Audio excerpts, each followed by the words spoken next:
very best, like no one ever was. To catch them is my real test, to train them is my cause.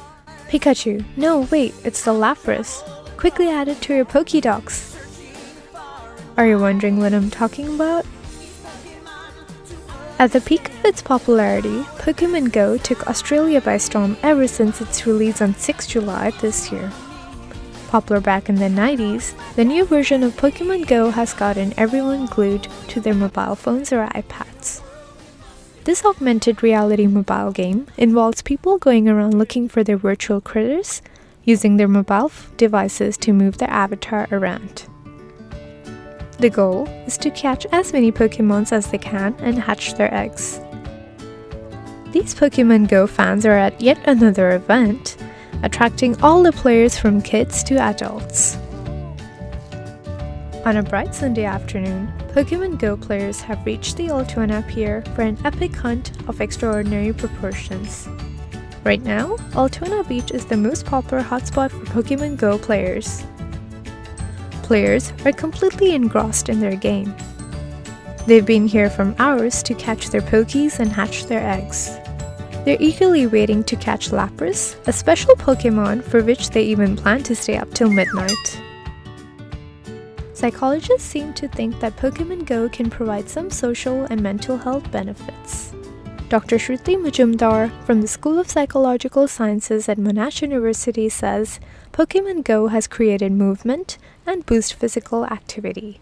What has actually happened is that it's made people move about, and this moving about has definitely brought in physical activity to otherwise their lives, which were just in their iPads or in the phone, just sitting in one place. And having this movement means going out and meeting people, going out and meeting like-minded people, sharing things. We like the game. Everyone likes the game. That's obviously the main reason we play the game.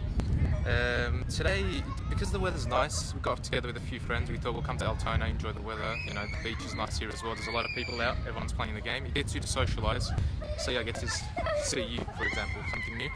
Yeah. It's not about in love with the game. It's more of the game is convenient. It's for people who you can stay indoors, play games, or you can come outdoors and play games and just kind of interact with people while you're at it. I'm trying to catch a side duck at the same time. I would say about 4 days a week. That is because it's really good for your health and walking and exercise for fitness. Yep. This game definitely brings people out, it brings families out, best friends out, couples. I've seen so many boyfriends and girlfriends play this game. It's brought people with mental health issues together because I'm part of the Pokemon Go Melbourne group with 31,000 members, and they've said on that group how much it helps them with their anxiety, with their autism, with their depression.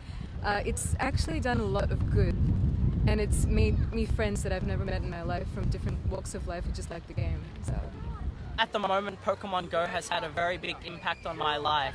I'm not going to say the substances that I was on in the past, but the game has allowed me to drop the use of those substances by 55%, roughly. I use it to make sure that I don't drink. So, I exercise, walking 20, 30 k's a day instead of drinking alcohol. So, yeah, it's good.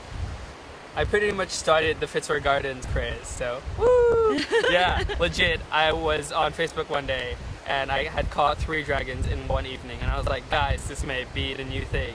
And the next day, 250 people show up, and we catch 2 Dragonites that night, and it's been on a landmark ever since. Yeah. It's instant gratification, which is what you need when you've got addiction problems. So instead of just exercising at a gym where you get nothing from it, you can actually, if you're sprinting for something, you get rewarded at the end because you get a Pokemon. So yeah, it's good. Basically, the human brain works best when we can simulate our experiences, and this simulation, it prepares them for the actions that they need to take and that they want to take. Anxiety basically sometimes is caused because people don't really meet one another and get involved with each other. So this movement has definitely created this kind of a benefit for any psychological illness. With Pokemon Go, you can work as a team. And working as a team has its benefits, of course, because you can sometimes even, you may not even know that you could be a team leader. And working as a team is also a great social activity and a good way of reducing depression. Dr. Greg Wadley from the Computing and Information Systems Department at the University of Melbourne believes Pokemon Go has increased people's social interaction. Pokemon Go gets you outdoors and walking around. In fact, you're rewarded for the walking that you do. So Pokemon Go combines a few different things. It combines exercise, so you have to be outdoors, you're physically moving, and that has a significant impact on mental health. There's also social interaction, and it's a face-to-face interaction, which is unusual in video games. You expect to be chatting to people on the internet. But in Pokemon Go, you go and hang around outside a Pokestop or a gym, which is likely to be public places like libraries and museums. And so you're having face-to-face contact with strangers. And that is actually really good for mental health. Dr. Wadley said when the game was released, within a week or two, some people expressed their feelings in social media about their own mental health improving, which psychologists noticed and researched further. He also said exercise and social interaction are known to help mental illness rather than harm it.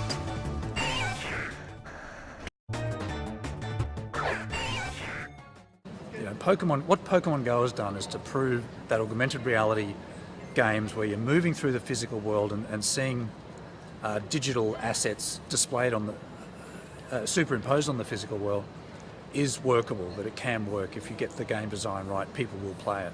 So you get into a flow state. So a flow state is when you kind of disassociate yourself from the flow of time and what's happening around you, and you just get completely absorbed in what's happening in the game. So that kind of escapism and a break is one way that games can help. Games can help build people's self-confidence and self-esteem because they're meeting challenges in the game. And to a lot of gamers, this is really important. So they are presented with a series of challenges and they feel good about the fact that they are improving and becoming good at challenges. They get a sense of mastery. That at least the people playing games report that these games are helping. Whether there's really medical evidence for this, I'm not sure that there is yet, but there's a lot of anecdotal evidence that's suggesting that games are doing good in this area. Dr. Shruti talks about research on Pokemon Go conducted by Dr. Hoffman from the School of Nursing in Texas. Says that it could also improve cognitive development since this game involves strategy and planning. And because it involves strategy and planning, it can be used by educators, to help children think more logically and to think in better ways. Miss Erica Johnson, a retired and single woman, lives alone at home and finds Pokemon Go to be a good companion for herself. Well, one, I like it because it's making me walk more. It's also making me go to different places. I've been to Lilydale Lake, Coburg Lake, Altona Pier. The other thing is also I'm a little bit obsessive, so the idea of catching them all is quite appealing to me. I don't know what I will do when I do catch them all, but at the moment I'm really enjoying finding out. Physically, because I wasn't ever very active, I feel quite sore afterwards because I'm walking a lot more than I used to. Mentally, when I catch a new one that I haven't got, quite a buzz. I really enjoy it, yes.